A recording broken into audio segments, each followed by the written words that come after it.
Welcome back to We Met at Acme. I'm so excited to be here with Niko Emanuilidis from the Daddy Academy. Hi. Hey, thanks for having me on. Thanks for being here. So, Niko, what is your favorite romantic gesture? I like that, right into it. So this is for someone to do for you. For someone to do for me. Mm-hmm. You know, I'm pretty simple. I like words of affirmation. I just like hearing how someone feels and like that sort of like verbal confirmation of what we have going on, the love between us. Like that just means a lot to me. So That's I feel nice. like it's simple. I'm simple. I don't need some grand gesture. I don't need flowers. Right. No. When is your birthday? October.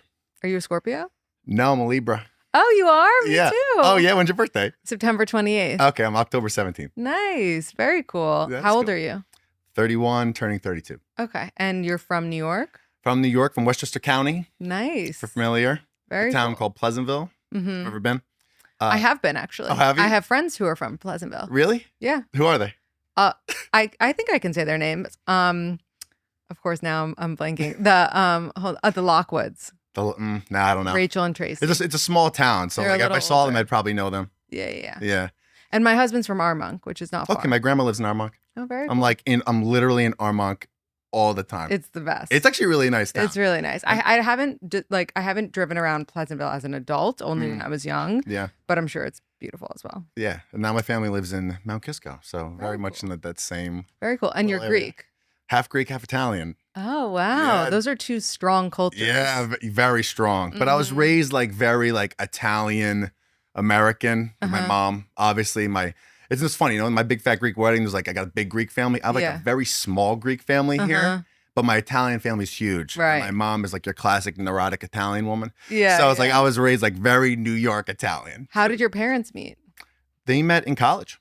They met in cool. college. Yeah. They've been together for 32 years. Do you think there's some similarities between Greek culture and Italian culture? Yeah, I think it's just like the emphasis on family. Right. And those types of things. Yeah. Yeah. So what is your current relationship status? I'm newly single. Okay. Newly single. And when you're dating in general, or when you've been dating in the past, do you look for a woman who's Greek or Italian?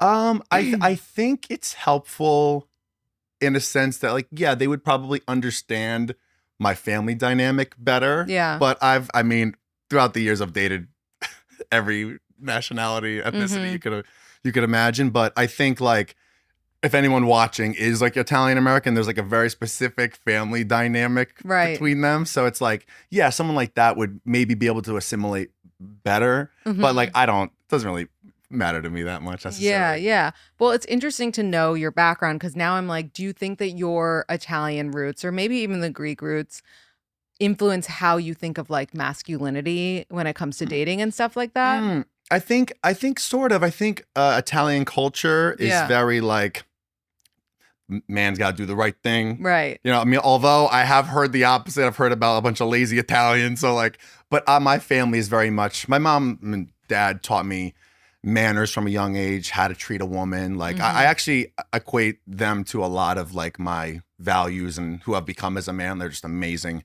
role models. My dad's like the best guy in the world. I was just telling you, I was just on a trip with him this week, and he's just like truly the epitome of like a loving, amazing, generous husband that just puts his family first.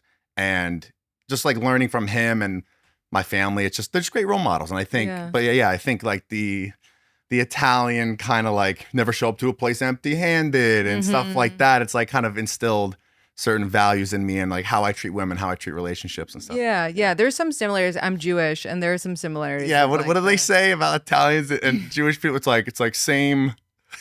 There's like a phrase, something like the same dish, different something or other. Exactly. It's something like that. Exactly. I have a lot of friends. Actually, my best friend's Jewish. I was the best man in his wedding. Really fun Jewish wedding. Huge, fun Jewish wedding. That's awesome. It was very fun. So what inspired you to start the Daddy Academy? Tell us a little bit about this. Yeah. The name origin itself, story. too. Yeah. So, all right. So really funny story about this.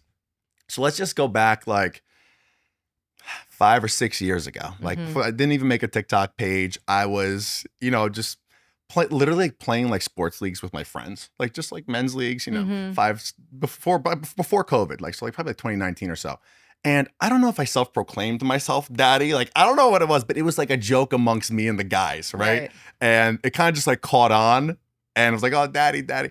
And then I have no idea the first time I said the Daddy Academy, maybe I was like, I think what it was, I was like sending videos to my friends, like on the way to the gym. I'm like, come on, boys, we're hitting chest today, the Daddy Academy. And like, they were like, oh my God, that name's hilarious. Like, they loved it. And it was just like an inside friend group joke. Right. And as time was going on, I'm like, that is actually a pretty funny name. Like, it's a good name. And it's like, all right, I'm going to keep that in the back of my mind. So I've always been fascinated in the dating space, like men, woman relationships, social dynamics. I've been like low-key studying it for like 10 years, just like, you know, watching when I was a young man, kind of becoming myself, like watching that sort of self-help man content at the time. And I just became like really into it. So in the last like 2-3 years, I've always wanted a platform where I'm entertaining people, helping people. And like, I'm also a musician. So I was doing that for a very long time. And so like, I loved being in front of a camera, doing stuff like that. And it kind of got to a point where I'm like, okay, the music thing's great. Love the music, still doing it, my friends. But it was like, there's something else that I should be doing. And like, I could help people with. And originally, so I made the TikTok page. And so it's just about like 2 years ago at this point. And I'm like, what's the name? Like, is it Niko? I'm like, I mean, I love my name, but it's like, no, I've always been like really into like branding and kind of making a personal brand. And I'm like, no, I'm going to call it the Daddy Academy. I'm going to go all in. It's a catchy name. It's funny. It's a little polarizing. I'm like, I'm going to call it the Daddy Academy. But here's the funny part. I went into it wanting to be like a men's coach, a men's fitness dating guy. Like that's what I wanted to be. And I still think eventually it's going to come full circle and that's what I'm going to end up being. But the Daddy Academy joke was supposed to be a funny joke that guys called me daddy. Right. So like that was the whole idea. And so I started posting content for like 6-8 months. And you know, the way TikTok goes, maybe like 3,000 followers, like nothing crazy. And this is, so then I actually go on a trip to Greece. Had an amazing time. Are you into like energies? Yeah, like hippie energies? Oh okay. My God. So I go on this trip and I get back and I literally called like my mom or something. I'm like, I feel the best I've ever felt in my life. I'm so energized. I feel amazing. How old are you at this point? Just for I was 30 or 29. Okay. Or like, yeah, it was for my 30th birthday. So I just turned 30 or 29. So I call my mom, feeling amazing. The next day, I make the post because my sister was always saying to me, why don't you make a video for women? Like, just like make a video talking to women about like helping guys or like whatever. I'm like, okay, I'll give it a shot. So the next day, I made the video that went viral that got me 30,000 followers overnight. Oh my God. And what were you saying in this one? It was literally the same video I've made like 100 times. It's like, it was a stitch and I'm like, this is what it means to have daddy energy. Just like whatever. I made that video 100 times and I probably made it like infinitely better the other times I did it. Right. But then this one time just like blew up and then I just kept answering people's questions. And then I'm like, okay, I'm like a woman's guide coach thing now. But that's why I think it kind of worked because I didn't go into it like a lot of guys do being like, oh, women need the help. I'm going to help the women. It just naturally happened to me. I was telling you, like I have a younger sister. I've always been helping her and her friends. And I've always had a lot of girlfriends. Like in college, I have a group of like 5 girlfriends that I'm still super close with to this day. So it was like kind of natural to me. I'm like, oh, wait, that actually kind of makes a little bit of sense. So I just kept, like there was a need and I just kept answering people's questions. And then it just kind of has become what it's become. And it's funny. I think it's going to come full circle because on the internet, as I'm sure as you've seen, men kind of gravitate towards like toxic type like stuff. red pill vibes. Red pill vibes. But there's another way to get men. It's by having all of the women co-signing you, and then they're gonna say, "Why does this guy have all these women to follow him?" Right. So I think it's gonna swing back when we're working on some content strategies to kind of like get men's attention a little bit more. Yeah. But I do have men that follow me. It's just not as overwhelming as women. It's so funny. Men are so predictable online. So predictable. I know exactly when a clip I've taken from my podcast is going to enrage men, or at least just like get their attention. I had 2 women on the podcast recently, And we were talking about how men don't really have to be attractive because there's so many, other important things about men. They have to be attractive, but they don't necessarily have to be physically attractive. Exactly. Right. And so we were saying that, and I knew that men were going to lose their shit, and men lost their shit. They're like, can you imagine if we said this about women and blah, blah. Yeah. So since this viral moment, how has your dating life kind of evolved or been affected by having this platform? Because I imagine, like, I go on a date with the Daddy Academy. I'm like, a little more nervous than I would be a normal person. Like I said, it's very new for me, so I haven't really been on dates like that.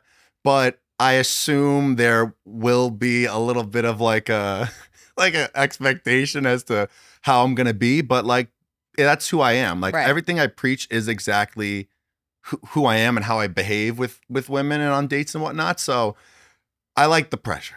Yeah. It's good. Like I step up to the pressure. I will say my Libra male friends are like the best guy friends to have because they really give it to you straight and like they know they've played all the games themselves, So well, I say like as a man, it's important to learn or to gain the powers, so to speak, but to use them for good or for evil. Mm-hmm. That's like it's the games. So game is understanding attraction. Mm-hmm. So I think men need to have game. Playing games is using that knowledge to manipulate an outcome. Right. So like that's kind of how I phrase it. Like every man needs to understand game, so to speak, or else like even if you're the nicest guy, which is like what happens to nice guys, they're not able to actually attract the women that if they understood this better, they'd be able to attract. And then they're lonely. And then when a man is frustrated and lonely, what does he start looking at online? Mm-hmm. He starts looking at the sort of red pill stuff, the incel shit, right? So that's the man's journey. I mean, the reason why there's only such a small group of men who are really attracted to women is because a man's journey is kind of hard to like look internally. You have to say, what am I doing wrong? What do I need to fix? You can't have a victim mindset as a man. You gotta like take your life by the horns and like improve yourself. And a lot of guys, I mean, it's kind of lost in today's society. I see that a lot. But what I do notice is that women are a little bit better at the self-reflection. This is what's going wrong. How do I fix it? Where a lot of men kind of go more the coping route and like group negative think. Yeah, well, that's also because women are more open to like the self-help therapy and the feelings, thing. talking about feelings. Yeah, but you mentioned that you watched some like male help I've watched all of things when you were growing up before Daddy Academy. So what is like an example of something that you watched? I've watched the Fresh and Fits. I've watched the Andrew Tates. Like I've watched it all. But this is where I think it's and I think it's important to listen to everything and then to take your morals, how you were raised, what you find to be true and not true, take all the information and make your own lane. I think it's important to see every perspective because there's truth everywhere. But like, where's the truth in Andrew Tate? Please tell us. No, I think the truth is when it's talking about like growing as a man and your purpose and like the more confident side of the thing. I think is like there's good parts in that to take from, but like. I'm not going to be this single 40-year-old guy, like just like casually having sex with people. Like that's just not going to be me. Yeah. So it's like, to me, like I want a family. I want to be in a relationship. Right. I'm a relationship guy, but there's things to learn about being the most attractive version of yourself. Like, all like, you know what I mean? So it's like that stuff, there's truth there to listen to and to apply to yourself. But some people just like look at that as gospel. And they're like, okay, I'm Andrew Tate. Right. Dude, you're not Andrew Tate. Like, so he lives a totally different life than you. You're not him. You're never going to be him. Hopefully never. Never. But be yourself. And like, that's what people want. And like, that's the key is like, be authentically yourself. And that's the most attractive version of yourself. But like, don't try to be someone that you're not. Yeah. You know? How do you define, because you talk a lot about masculine leadership. So like, what is that in the context of dating? What does it look like? Yeah, I think that's a really good question. I think it's literally just leading in the most basic, I think in this most simple form, it's, and I hear this every single day, like guys can't plan a date. It's like, plan the date, dude. Like look it up on TikTok, type it in ChatGPT and plan a date. Take charge. We have so many resources now. So many resources. It's insane. It's like, just like take charge, right? And I think I'm trying to figure out why this has kind of happened. It has to do something with social media where men are just a lot more like passive nowadays as far as leading, because I think some guys think that, oh, if I'm leading, then I'm like telling a woman what to do, and like they don't want to be told what to do. It's like, no, there's like a happy medium to everything. It's not so like black and white. Right. It's like leading as far as the planning of the dates and all that stuff, being direct about sort of like your feelings and where you see things going. I think where a lot of guys get in sort of tricky situations is they're not confident enough to say like, I'm not ready for a relationship and I'm just kind of looking for something casual right now from the jump. So if you say that from the jump, then it gives the other person an opportunity to decide if this is something they want to sign up for.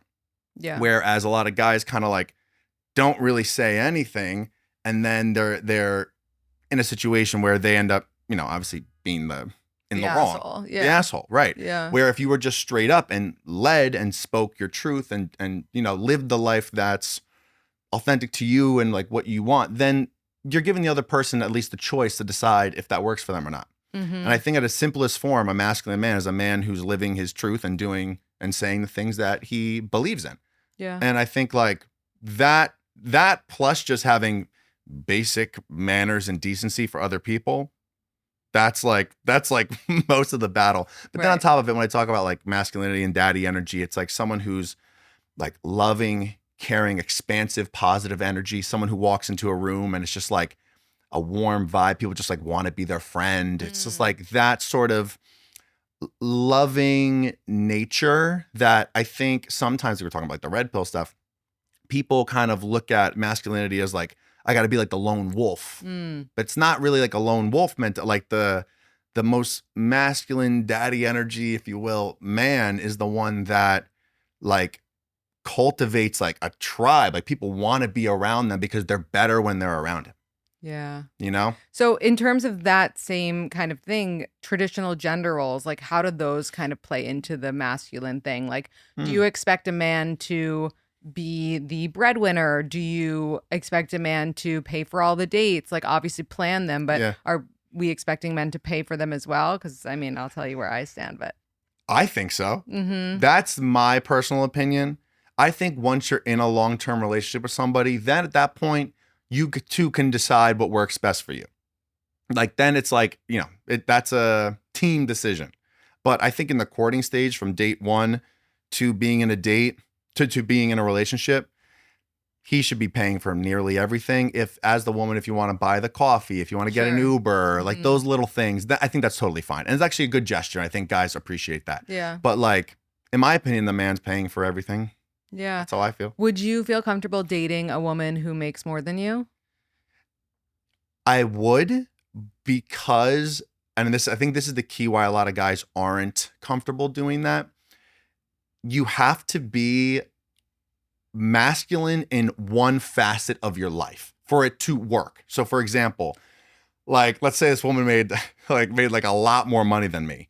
I am a traditionally masculine guy in a sense that I'm tall, I go to the gym, I'm my energy. So I know that even though she makes more money than me, and that might be like masculine, I'm still comfortable in myself in other ways of the dynamic that will still have the feminine masculine polarity. Right, like you can still like pick her up. I can still pick her up and throw her around. Yeah. But if you didn't have masculine in other parts of your life, then maybe I wouldn't feel comfortable. Then maybe because it triggers a man's kind of like natural instinct in a way, in a negative way. So I understand why some guys wouldn't be able to do that, but that's kind of like the reason why I feel like I could, and like other men would feel like they could. You have to be more masculine in a different facet then. If you're not making more money, it's got to be in a different way. How does masculinity come into play with, like, something that my husband and I have experienced, and some of our couple friends have experienced this too, but some men don't feel this way. Like, for example, if my parents were to offer my husband money for something, like he would never take it. And if his parents were to offer him, he also probably wouldn't take it unless like he had to, Sure. Because he doesn't want to, because he, feels like, why, like I should be the one, providing for, I have a family now, whatever. But some men, some of my friends' husbands were like, yeah, I'll take the money. Like, give me the money. Like, what is that? So where do you stand on that? And like, do you believe that one behavior is masculine versus not? That's a good question. I think in a perfect world, yeah, you're not taking money from your in-laws or from your parents. I think like obviously some people, if you're in a different situation, tough situation, and like you need something, sure. There's situations where families like buy, like I wouldn't let my in-laws or my family buy me a house because then it's like you own the house, and now I feel like I'm like. What if you paid them back? If it was like a loan situation, maybe I'd feel a little differently about it. Yeah, maybe. Like something like they're helping you out a little bit. Maybe. Yeah. Yeah, I don't love it because then you kind of feel like a grown baby. You're like a big baby. Like there's something, I don't know, there's something a little off-putting about if my parents bought my husband and 100%. If his parents helped him out, I think it's a little different, correct, than your parents helping him out. It's like when the female's parents like get the guy a job. Horrible. It's like, no. You might as well just like. It doesn't feel, it doesn't feel great. It doesn't feel great for a guy, even if he needs it and needs to accept it. Because, like I said, some people in different circumstances, maybe they need the opportunity or whatever it is. But like, it's never going to feel totally great for him. A man needs to kind of like accomplish and do his own thing to feel fulfilled in his life. Would you want a wife, and assuming you want a family, and mother of your kids who is a working woman, or would you prefer someone to stay home and be with the kids? I want her to work if she is really passionate about what she's doing. If she feels like, oh, like I'm just working because I need to, she's not going to work if I'm making the money. Like I wouldn't want her to work if she doesn't want to work. But if she has a passion that she loves, like if she, has a podcast or she's an artist or something that she just yoga instructor, if it's something that she loves to do, then like I'm not gonna tell her don't do that, like because you want both people to be the happiest and most fulfilled that they could possibly be. So what if you went on a first date with a woman and she was like, just so you know, I don't want to work, like before anything? You know what's funny? Like I kind of like it. Yeah. Yeah, because if I'm getting a maternal vibe from her. Because like it's like a man's intuition. Women have an intuition when they meet a guy, like where he's at and what they're feeling. A man's intuition is really like, is this a maternal woman? So tell us more about that. What is a maternal woman's vibe? It's so hard to put into words. Like I've been asked this before. It's just a feeling. It's just like a warmth. It's a loving vibe. It's just like. But what if the right man brings out that maternal? Well, I actually that I also agree with. I certainly was not maternal with any of my boyfriends until my husband. No, I agree with that. I think the right dynamic between two people bring out the best versions of that polarity within each other. So so if you were to meet somebody and you felt that, and even if you never felt that before, but like now you do, okay, then that's a positive. It's so hard to put into words though, because it's just like just a feeling. It's also how they talk about family, how they talk about, their life, their upbringing and stuff. But what are some things that you would be like, I'm clocking this as not a maternal person? So here's a good way to put it. Like obviously talked and worked with a lot of women and stuff like that. I think when it comes to, because usually this comes out with women who are like very like career focused, right? Which is, like I said, is great. But when they start talking about accomplishment rather than how this job and purpose makes me feel.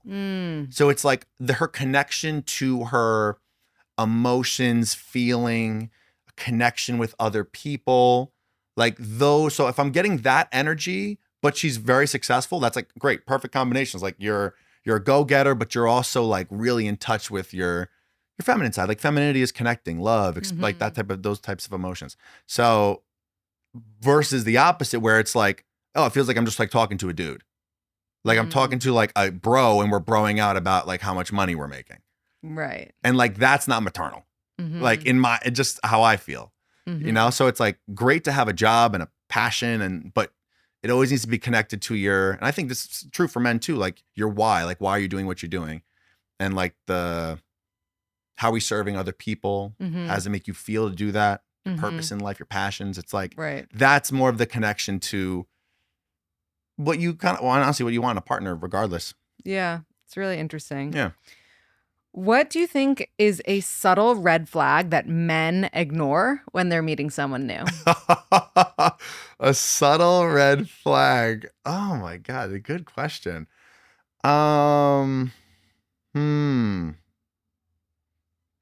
I think with men, attraction and I think it's similar for women too, but like attraction and chemistry can kind of like hinder like put up blinders for those types of things. I Mm. think one maybe for women is someone who is like very much so in like the party scene to like a Yeah. too much of a degree where like Ugh. if you like you got to really listen to how somebody talks. And I say this to women too, but it's true for guys. It's like the things you have to learn about are like their family, their friends, their social life. Like you really got to like get into the nitty gritty of like those details Yeah. and kind of put even past relationships. Some people, I was doing a TikTok live last night and this girl was like, I've been seeing this guy for 4 months.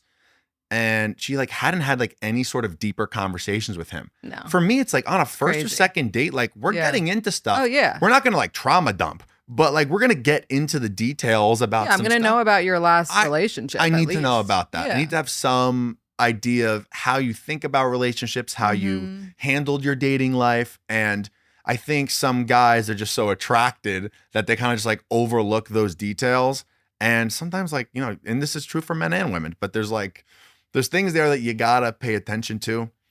One specific one that doesn't really come to mind at the moment, but maybe as we keep talking, one will pop up. But it's like I think the party lifestyle for men and women is kind of one that, and anyone can party and have a good time. Like I'm not saying that's like a red flag. But I think if a man has FOMO, then like run away from that man. Yeah, Like if he doesn't want to leave the party, like then leave him at the party. You leave him at the party. Leave him at the party.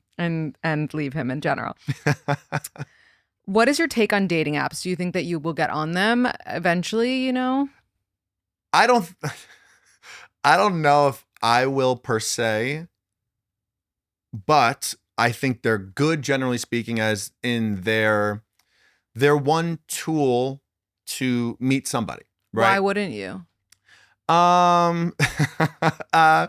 Maybe I would if the right one wanted to work with me per se. Maybe I would hop on that one. Oh, you're looking for a business deal? Yeah, potentially. Yeah, there's some things there's some people we're talking to. Wow. But I just, for me personally, I love the meeting somebody in person thing. Like I enjoy that. I think that's fun. Mhm. So like, and I like cultivating social skills in that way. So I think it's like fun going out and meeting people like that. I think they're good though, as far as like they're one tool of many to meet people. Like if we're talking about like sales here, it's like if that's one funnel to Right. potentially find somebody, it's like it's worth having. Mhm. You don't have to prioritize it, but it's worth having. Yeah. So I think they're good. Like I think they're good. I know some people like really don't like them. I think they're generally a good thing. I think we're just experiencing like a digital burnout right now. That's gonna kind of come back around in a positive way, hopefully.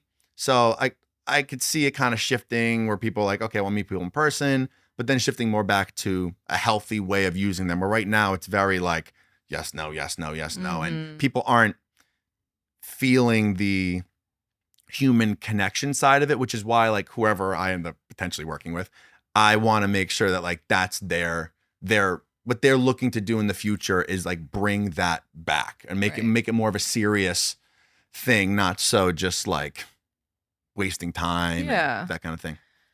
Do you think that if you were to meet the one tomorrow, that you would have rules around your relationship? Like I have to wait a year to propose to this person. Or do you feel like at this point you're like off to the races if you do meet the person tomorrow? Yeah, it's a good question. I don't think I would have necessarily rules like that, like, oh, I have to wait this amount of time. I think kind of like, Would you want to live with the person before getting I don't think I need engaged? to. Because in my mind, that is your like family tradition kind of thing. A little bit coming out. Because into I think it's like if I'm spending so much time with you, like if I'm seeing you 3-4 days a week, we're spending the weekends together, it's like, I don't think I have to live with you to know what it would be like to live with you. I know some people might think differently. I don't really think so. I think like if we're spending that much time together in a committed relationship, I know what living with you is going to be like. So I don't think I need to do that. Because I also think that's where a lot of people get in trouble, where they live together and then it's like this limbo period of like, okay, well, now when's the engagement coming? Where I would rather get engaged and then move in. Kind of like in the same timing. Yeah, I don't agree, but I understand your perspective. So tell me your perspective. It's definitely, I don't even know if traditional is the word, but it's like, it's a little outdated is what I will say. For me, I found it so important to live with my husband before we got engaged because there were so many things that I didn't know about him that you learn about someone when you live with someone. And it's not the things that like drove me away. It's like maybe it's things that I liked more, but I think also something really important, and this is like a big deal, and I think you'll agree, is you can only start to really have financial transparency with each other once you move in together. That's very true. So when we decided we were moving in together, my husband made an Excel spreadsheet of all of our finances. That's a good point. And we got financially naked with each other, which is something that takes a long time for a couple to get there. Yeah, that's a very good point. And some people might be, you might be, in a relationship with someone who is $1 million in debt. Yeah. And then you won't know until you propose to them. You got it. Yeah. You got it. Those things got to come out before. They might have a secret OnlyFans. You're only going to find out once you do the Excel spreadsheet. Wait, so I have a question for you. So how long were you dating? Well, how many years ago did you meet your husband? We met in 2000, I guess technically 2019, but like the night of New Year's 2020. Okay. All right. So like, right how long the world did you date ended. before you? Yeah. How long did you date before you moved in?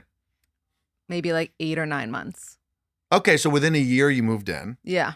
And then we got engaged at a year and a half of dating. Okay, so you kind of did do what I said. You moved in and then very quickly got engaged. Yeah. Okay. All right. So like, yeah, that's like I think those two things should not be far apart. Right. I agree. I think it's move in engagement, or it's like engagement move in within a few months of each other. Well, there's a rule that a lot of girls follow. It's an unspoken rule that if you move in with a man and he doesn't propose within a year, you have to leave this man. I agree with that. I agree with that. I think there could be obviously some different circumstances, but like, I don't know why you wouldn't. Like, why would I? There's a reason if you. Why would we? Because then a breakup is insane. It's horrible. It's horrible. It's like so now we're all to move out. Move in with someone. I've said this on the podcast before. If you're not planning to propose to them, yeah, right. That's a waste of their time and your time. It's just like it just makes things like insanely messy. What do you think is the most misunderstood message that you've put out, where the comments were just like so whack, where you were like, "That is not what I meant." Oh, that's like really, really good question. You know what? You're like the thing I said about women being in the kitchen. No, yeah, right. No. I think it's honestly the biggest pushbacks I've like gotten. I'm trying to think of like the example of it is like if I make comments about like TV shows. Like if I'm talking about like Huda from Love Island or something like that. Yeah. Like sometimes those. What's your take on Huda? Oh God, she needs some serious therapy. Yeah. Serious therapy. Yeah. Yeah. Have you ever dated someone like Huda? Oh yeah. I have. We're not going to get into it, but I have, which is why it was very I'll say this, that dynamic is something that a lot of men go through. Yeah. Like obviously when there's a horrible guy and we see it on TV, it's very obvious. Okay. Abusive guy, loud, like, all that stuff. We know what that looks like. On TV, we really don't see Huda type people a lot. It's sneakier. It's different. And the funny thing from just watching the show, obviously there's stuff that they cut out, so we're not getting the whole context, but just from what we watched, a guy like Jeremiah and Chris, Jeremiah a little bit more so is a little bit more of like a passive masculine guy. Correct. Those are the guys that get sucked into that and it ruins their life. Yep.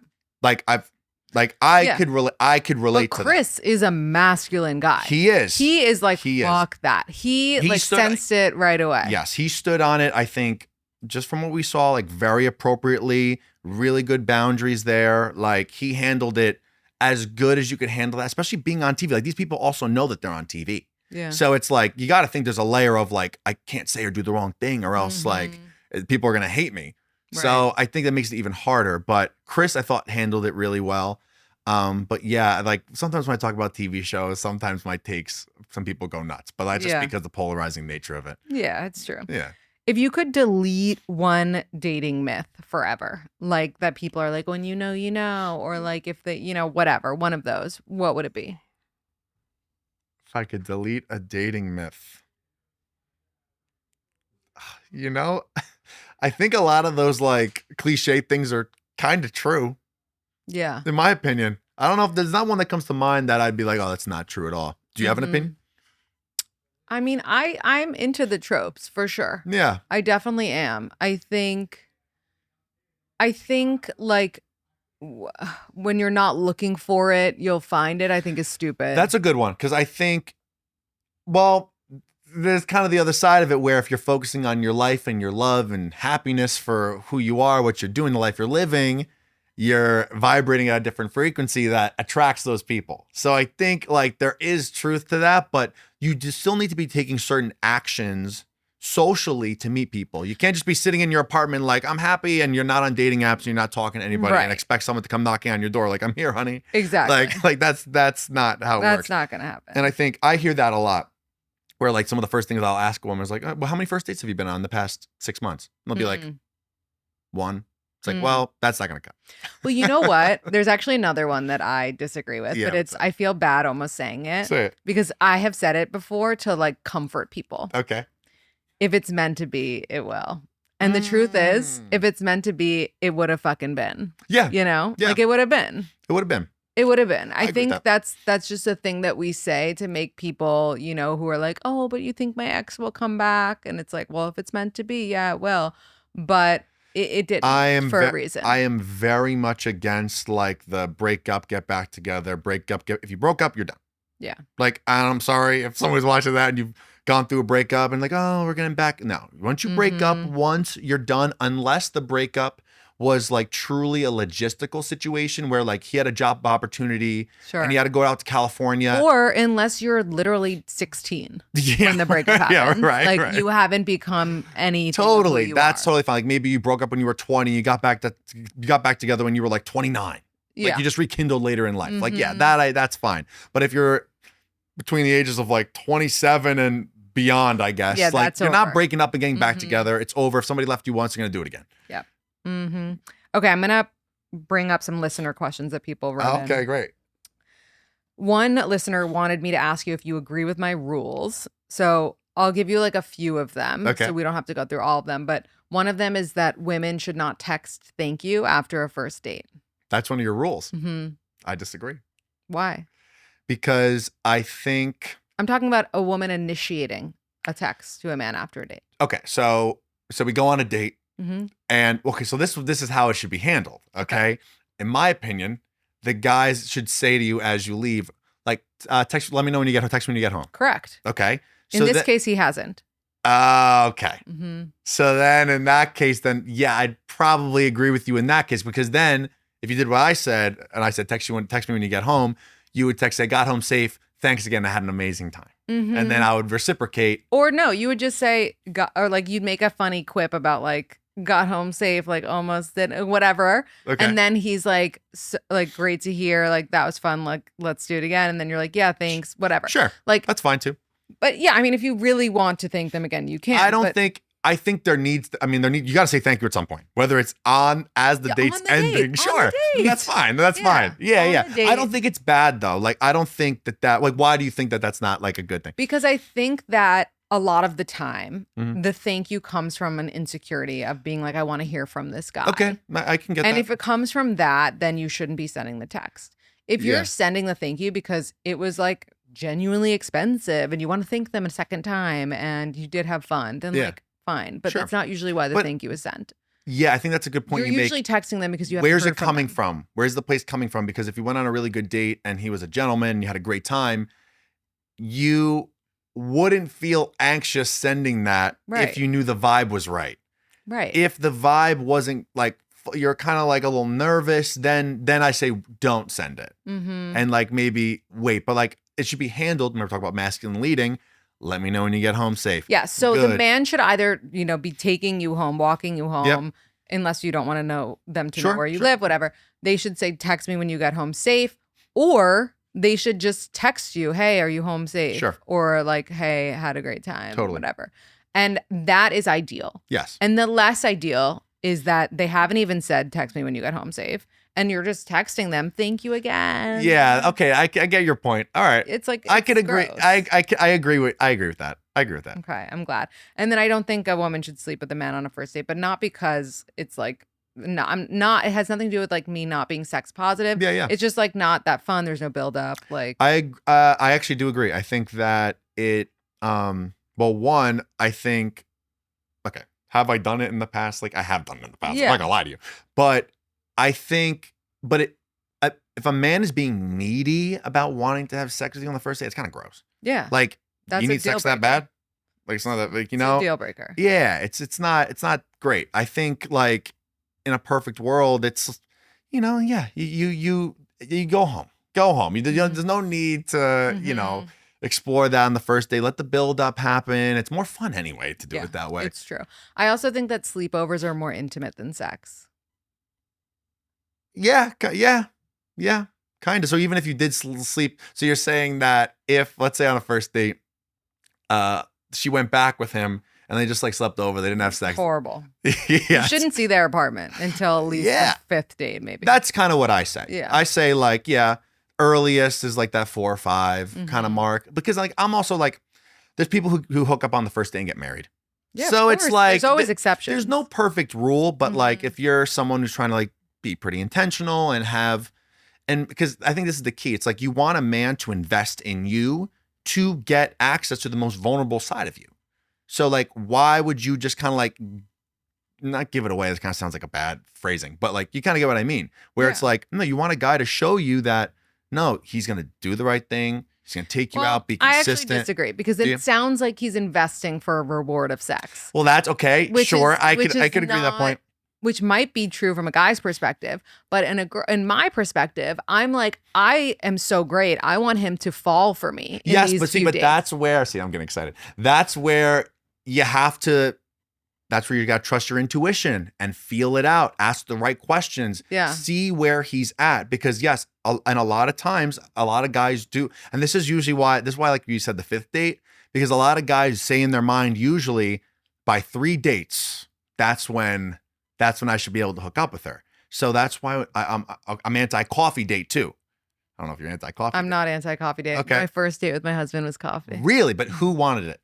I did. That's fine. Yeah. If he wants a coffee date, from what I've noticed, is a lot of guys will try to get and this is true for human nature in general, the most amount of reward with the least amount of investment possible. Okay? And men think it's like logical thinking, right? So if a man's like, okay, if I do a coffee date, and then maybe like I don't know, like just drinks at some casual place. Count as 3 dates. It'll count as 3 dates. No, that's why women, if you're listening, do not have sex on the 3rd date. It is so.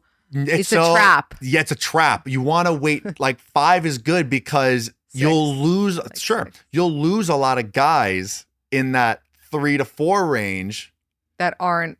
Right. So really. If they stick through that, like, but also it's not like, okay, if he sticks with you 5 days, it doesn't mean he's gonna be your boyfriend. No, it doesn't mean but that. Like you've seen enough of him that you could at least make a judgment call of his character. Exactly. That is true. But it's funny. I remember like TikTok was starting to become a thing when my husband and I started dating.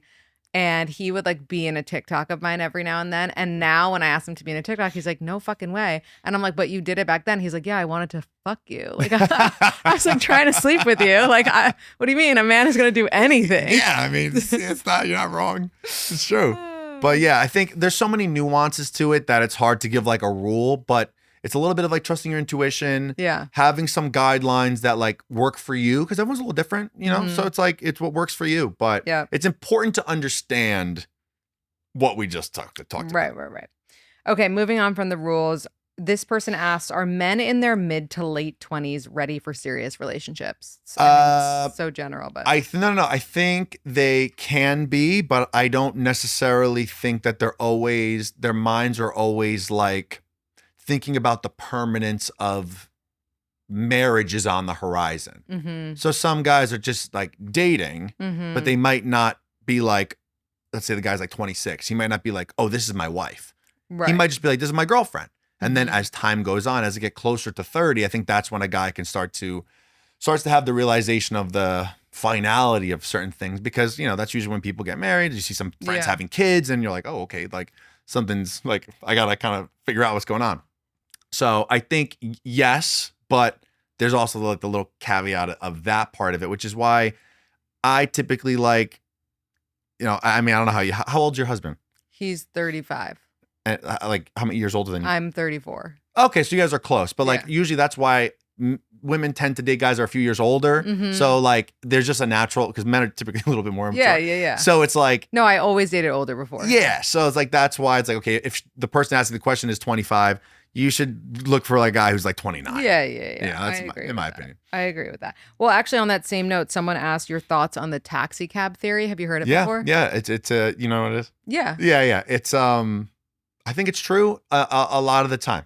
Mm-hmm. I think there's a lot of truth to a man needing to be at a certain place in his life to be ready to settle down. But I also think that the box theory trumps the taxi cab theory. Like if a guy is kind of like, I don't really know, but then meets a woman who he's like absolutely Well, I was crazy just gonna about. say, like, you can turn someone's light on. You could For sure. You could turn someone's like, it light depends who's raising their hand for the taxi. on. 100%. You Yeah, I know? might be like, oh, I'm working. He might, yeah, he might actually have someone else in the taxi, and And he like, might kick him toss right him out. No, for sure. I Yeah. think, yes, there's a lot of truth to that. I think the one time or the one circumstance where maybe it's it'd be harder for a guy is if his financials aren't in a place where he's like, I actually like don't feel confident in myself as a man to be able to provide. Mm-hmm. Where I think that's actually the healthier way. Some like there'll be guys who have like no money who are just like out here just like Right. dating, No, which is no. like, you got to get your shit in order before you're Yeah. dating. Mm-hmm. So I think that's the one piece that like, because eventually, let's say I'm broke, right? And I meet like the potential love of my life. At some point, like she's going to find out that I'm broke, Right. and then she's not going to find me attractive. And then now I'm going to be crushed that I met who I would think would be the love of my life potentially, but she dumped me because I'm a loser. Yeah. And then that's even, I mean, hopefully that would spiral you into being more successful. Yeah. But like, that's where maybe some guys. That's your villain origin story. That's a villain origin story, right? So like that's the one circumstance if it's like financial. But other than that, I think the right person can turn someone's taxi cab light on. Yeah. Okay, 24-year-old guy and 31-year-old girl. He's obsessed with me, she says. But at his age, I feel it's important to prioritize friends, or no? Friends is in asking. what? Like, should he be prioritizing his friends, or like, is it fine that he's obsessed with me? She's asking. She shouldn't date a 24-year-old. Like under any circumstances. Like that's just like immediately done. Like get him out of your head. Like he's done. Oh my God, poor girl. Okay. He just wants to sleep with you. That's it. Okay. That's the truth. There are exceptions, but I hear you. 24. Yeah, I wasn't. That's too young. I wasn't in my best form then. Dating 6 months. We're official for 4 of the 6 months, and he met my family. Okay. What is the timeline for saying I love you? I feel it already. I think right about now. Yeah. I think 6 months is like a really I think good. yesterday. Like Yesterday. why hasn't it happened? I think between the 5 and 7 months is like a really appropriate time for that. Why do you think a guy would take a long time to say I love you? What is your average? Like, when do you usually say it? Me? Mhm. Around 5, 6 months. Really? Yeah. Not like 3 to 4? Maybe 4. Mhm. Maybe 4. I think it's important as a guy to kind of feel where she's at, because I think where men usually go wrong or they start to kind of like lose the dynamic is when they come across too needy and like are pushing things along too prematurely, and it kind of makes a woman feel like uncomfortable. So I think it's like knowing the dynamic between the two of you. I think 4 months is totally appropriate. I think probably between like 4 and 7 or 8 months is probably good. But why would he take a while to say it? Because he's scared, not feeling it. He's scared of commitment in that way. Some part of him is kind of thinking that he should keep his options open, and once he says that, there's a little bit of a finality to it. So, but if you're official and he's not saying it, that's kind of weird to me. I agree. Yeah, I agree. This person asked, and I'm sure you get this all the time, why don't guys initiate conversations on the apps? Are they not into you, or is it app fatigue? Um, App fatigue and trying to find like the perfect person, you know? Like I think it's like a lot of that, like so many options, so little time. And there's just a lot of guys that kind of just like swiping and swiping, and they'll match with, like say they match with 10 people, they might message one of them. But they're getting the validation from all the matches. Right. So like that's making them feel better so that they feel more confident when they talk to the one person that they want to talk to. This person asks, how do I stop looking at bare minimum behavior as excellence? You gotta like, okay, so you need more reference experience as far as good treatment. And it's hard because I know a lot of guys aren't really like, you know, maybe doing the best job out there. But if your bare minimum is like what you consider to be excellent, it's like you need more reference experience of like new different types of people to start to kind of piece together what like the perfect guy is. So like maybe like you go on a date with a guy and he's not like the chemistry and like attraction's not there, but like he's really like he pulled out all the stops. He pulled out all the stops. Great. That's one standard, one new standard. And then maybe another guy, there was this amazing chemistry. Okay, boom. Another add that to the standard list. And you're kind of like building a boyfriend. That's so funny because that's exactly how I feel like I got my husband. Yeah. Like I found like qualities I liked in Qualities, right. everyone I dated, and I put them into him as a person. That's so funny. Like you need more just social reference experiences to be able to figure out exactly what it is that you like. And then once you have that in your mind, you have a feeling of how you want to feel with the person, then it's just about continuing out there and just like not settling until you find it. Okay, we're gonna do some rapid fire. What are 3 traits every man should cultivate before dating seriously? Ooh. Confidence, belief in himself. 3 traits. Oh, that's really good questions. I didn't expect all like the man questions. These are good. Confidence, belief in himself, discipline. Okay. And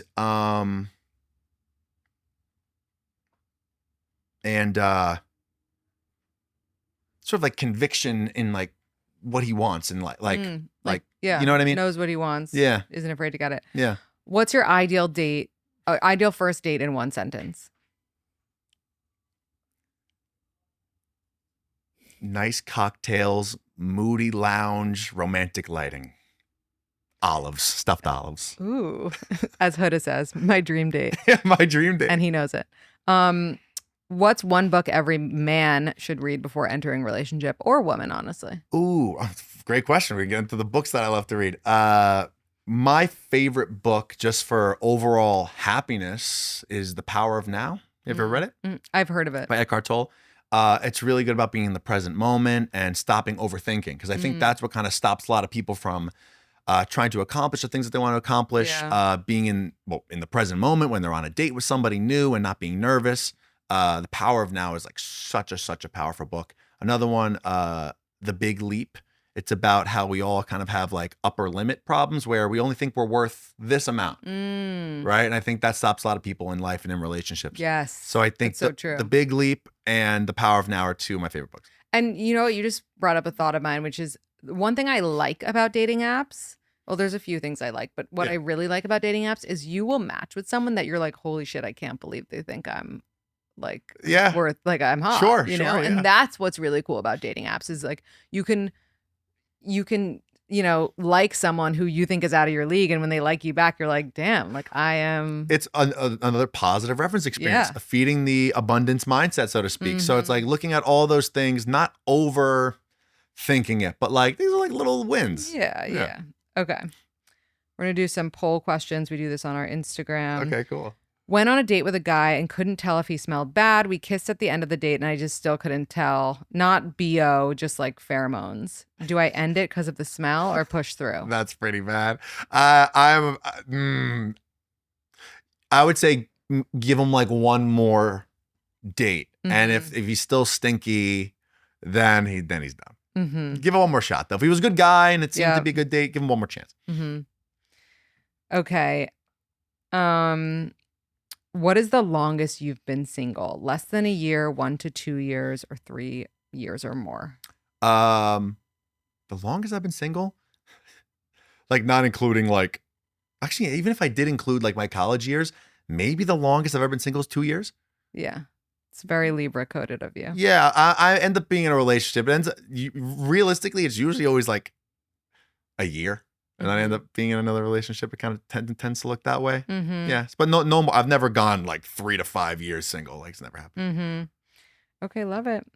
That's our rapid fire, but we always end with a quote or piece of advice. So do you have one that you can share, even though you've shared, so much already? Yeah, no, that's good question. I think I mean, just from one of like just the main things I talk to people about is when it comes to dating, like there's like the tactical side of dating, and then there's the tactical side is like, okay, what are these guys, what are they doing? What are they saying? How are you responding? And a lot of people look for that to like try to fix, like, okay, like what do I say? What do I do? But really the most important side is like, how are your feelings of your self-worth, your limiting beliefs?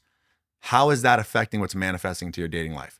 So don't be afraid to dive into those thoughts and sit with yourself and do the therapy. And therapy is amazing. I think everyone should be in therapy. But then there's an action beyond the therapy of putting yourself out there and practicing this new version of yourself that you want to cultivate.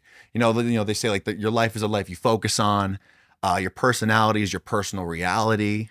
A little Joe Dispenza quote, another really good author. So if you're living in this like negative, pessimistic headspace, like you're just going to continue to welcome in more of that. Yeah. And it's true for everything in life, dating or just, whatever you're trying to accomplish. So I think working on like changing those thoughts, and not for any reason other than the fact that like you're a child of God, of the universe, however you want to put it, and you deserve amazing things in your life. And I truly believe that. And if you live life through the lens of love, expansion, and like true happiness and wanting to spread good vibes and help people, it's like only good things are going to happen to you and be attracted to you. It's impossible for it not to. So like really sit with that and read books. I like audiobooks because it's like you're hearing the words in your head, right? And it's like, that's powerful. Surround yourself with, they say, you're the sum of the 5 people you spend the most time with. Surround yourself with positive, uplifting people. Yep. And start changing your frequency, because that's what's going to end up attracting the person you want. So dating is a byproduct of your inner work. Your dating life is usually a mirror of who you are, and you kind of get a reflection of yourself in some capacity. So raise your frequency and you'll end up attracting your dream person. Love it. Where can everyone find you, follow you, listen to you? Yeah. So my Instagram is at Niko Eman, Nikoeman. My TikTok's at The Daddy Academy. On YouTube, we just released a show, like my talk show that's like 10 episodes in, The Daddy Academy on YouTube. We're gonna have you on. Oh my God, I can't wait. You gotta come on. Yeah, it's gonna be on Spotify as well soon. The Daddy Academy. So yeah, Very Instagram, cool. TikTok, YouTube. I do some like private consulting and whatever. So if you want to work with me, slide into my DMs or shoot me an email at Niko, Niko the Daddy Academy at gmail.com. And we could set up a session if you'd like to